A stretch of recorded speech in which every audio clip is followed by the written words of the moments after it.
What's up, everybody? Welcome to another edition of Six Savage Life. Kicking it in bed today, because why not? I don't have to work. So, got some more stories for y'all. And I don't want you guys by any means to think that, I did the best stories in the first episode and it's all downhill from here, because that's not the case at all. My life continues to, I feel like every day, I hope that things can be somewhat normal, and then all sorts of crazy shit just happens. I don't really know how to I feel like it's finding balance is something that is something that I've forever been trying to seek, but it's been just out of grasp, for a lot of my life, and I'm just kind of trying to surf the waves and stay afloat. But the more I try, the more crazy shit seems to happen. So there are plenty of more crazy stories.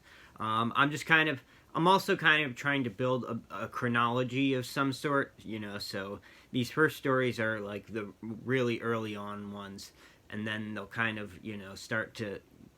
we'll start to catch up with everything, So, anyways, today I'm gonna be going through some of the firsts in my life. And well, a lot of a lot of these things, I guess, were ended up being kind of defining things in my life. um have done all of them many times since, for better or worse. But you got to start somewhere. So let's see, the first story I think I'm going to tell is of well, I guess this one is of losing my virginity, which, I mean, I'm only telling this story because I think it's pretty funny, and I'm hoping that, well, I guess if the girl that is the one in the story happens to see this, I hope that she can just take it in good humor, because we were like 13, 14 at the time, and we all did stupid shit at that age. So I'm hoping that it can be something we can all just kind of look back and laugh on. But she probably won't see this video anyways.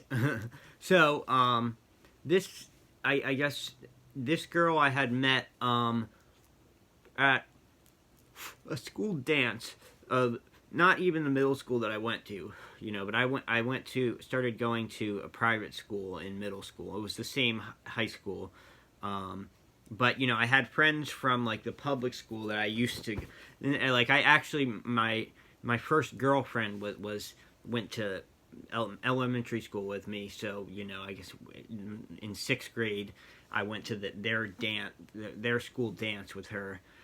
She ended up finding some other dude, and I don't know. So that was crushing for a week or so. But I moved on.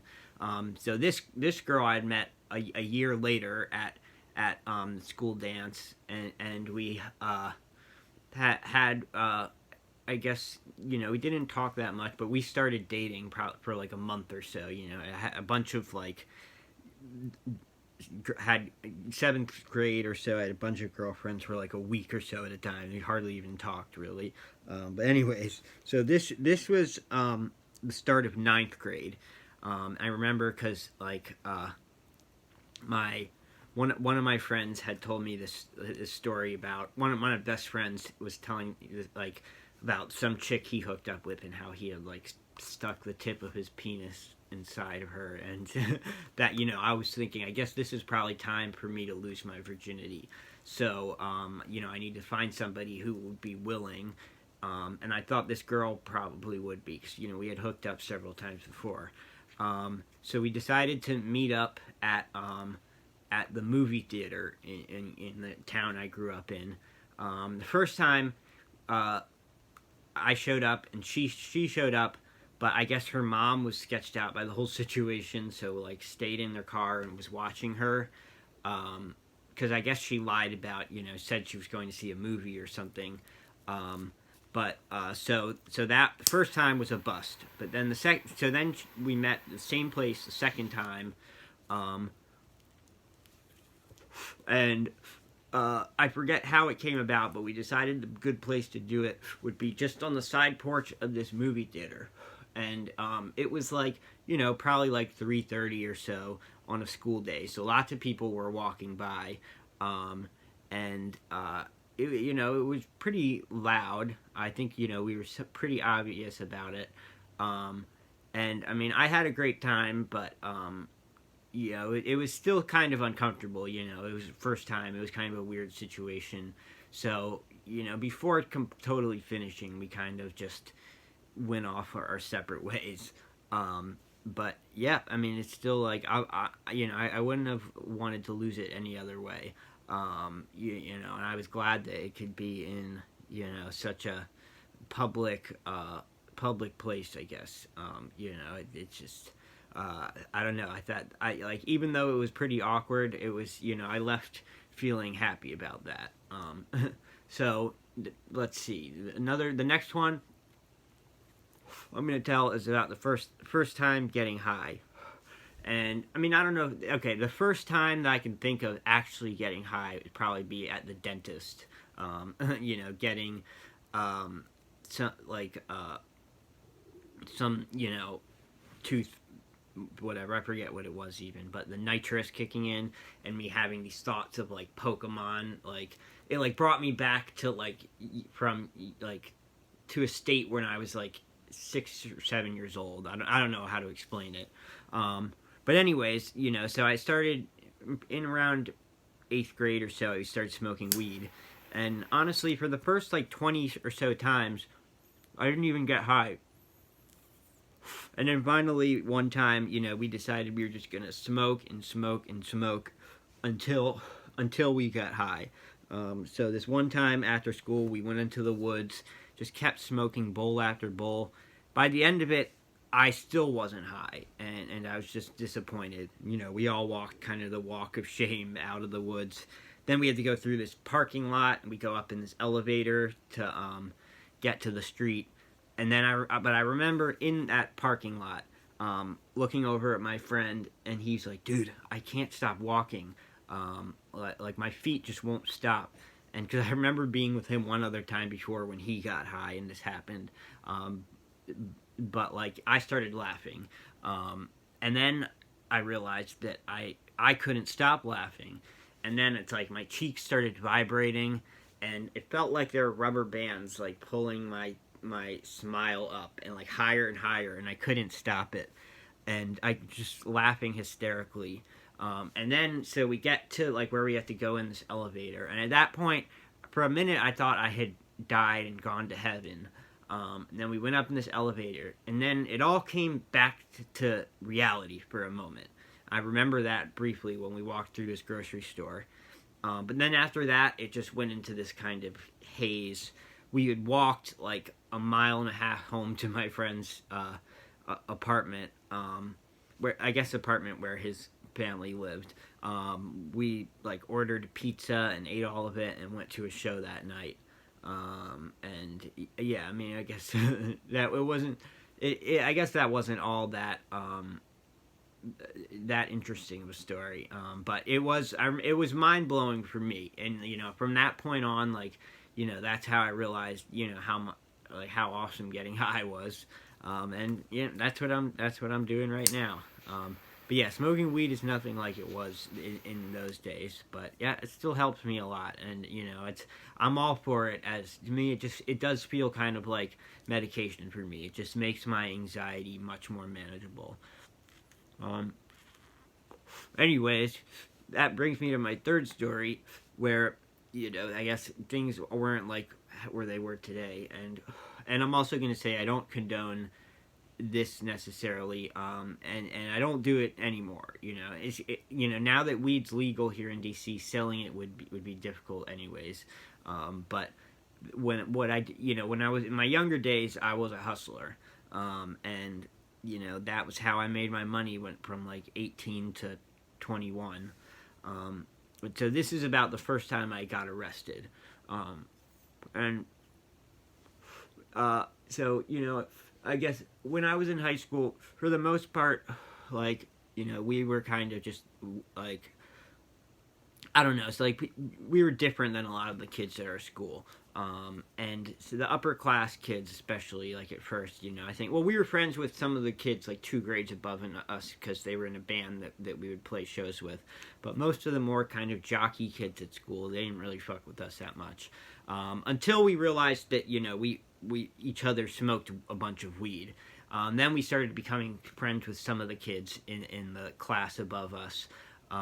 One of which ended up being the kid who kind of put me on. I remember like he would make a bunch of money from hustling, and he was like, "You could do it too, man." And I was like, oh, "Really?" Like my allowance is like $10 a week. He fronted me an ounce, and he was like, "Just get me back this money as soon as you can." And I was worried at first. I thought I would end up just smoking it and fucking it up, but lo and behold, I was able to hustle it off. I got the money back pretty quickly, gave it back to him, and pretty soon I was able to pay for it myself. And at first I just wanted to make money so that I wouldn't have to so I could actually buy lunches. I was just spending my allowance on weed, and then I would starve for most of the day. But I started making a decent amount of money. But so anyways, at first, I was probably a little cocky, naive, just, I wasn't thinking very much. I was high a lot of the time, really high. But, so, I guess there was, at this point, we're juniors in high school. And the seniors, they had this senior secret smoke spot that they didn't let anybody go to. But, I guess it was, so this was, I think it was like the first day of summer after our junior year, and they were gonna show us their secret smoke spot. I guess they're kind of passing it on to us, and we were excited about this. And so it turns out to be this garden in the Netherlands embassy, and we were like, "What? Like, you guys just smoke on government property?" And they're like, "No, dude. It's Netherlands. That's technically Netherlands." Property, so it's Dutch land, I guess, and it's legal to smoke weed there, which in hindsight, probably is not true at all. But they would just go there and smoke. So this night, we all go there, rolling deep. There's a bunch of them and us, and I'm not thinking, I have to sell some bud to somebody while we're during the smoke session. So I bring all my bags of weed, baggies, my scale, and so we start smoking blunts, and then these cops on bikes roll up, and they're like, "What are you guys doing?" They start saying, we all start saying, "Oh, we're just smoking cigarettes." They're like, "You guys aren't even 18. What are you doing? Get out of here." And so we were all just gonna leave, but then one kid, I think this was just one of our friends who was with us, who was actually in the grade below us. He, was worried about getting busted, so he pulled his weed out of his pocket, and the cop was like, "What's that right there?" and shined the flashlight on it. And then he's like, "All right, we're searching everybody." And then they called for backup. I mean, I don't know why maybe they were intimidated. There were a bunch of us, but we're all just a bunch of stoned kids. And so anyways, all these cops come, and they're shining flashlights everywhere. It's like a fucking rave. But I have all this shit in I have an ounce in each pocket. So I start when every second that a flashlight isn't on me, I take a step over.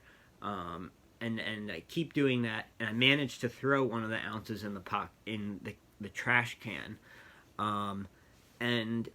So when they still found the ounce on me and the baggies and everything. And I remember them searching my friend, because he said "Easy, Captain, I'm free balling," and we were cracking up at that. But it ended up, I think, it just being me and my friend, who who were taken off in the paddy wagon. And well,